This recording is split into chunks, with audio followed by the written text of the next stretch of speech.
নমস্কার।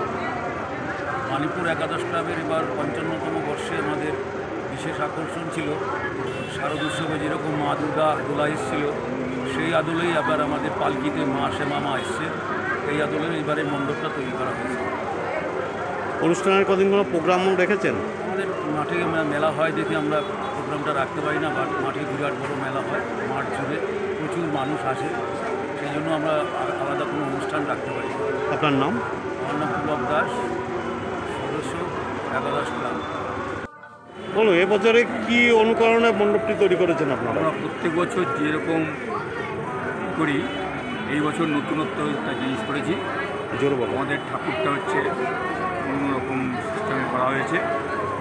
এমনকি পালকিতে মা এবার অংশগ্রহণ করেছে, আর লাইট সজ্জাটা আমরা তৈরি করেছি। দর্শনার্থীর কীরকম ভিড় দেখছেন এবছর? সেটা আমরা ক্যামেরা ঘুরিয়ে আপনি দেখে নিন। দর্শকদের ভালো সাড়া পাচ্ছেন তো? হ্যাঁ, দর্শকদের ভালো সাড়া পাচ্ছি। আপনার নাম? আমার নাম মিহির দত্ত।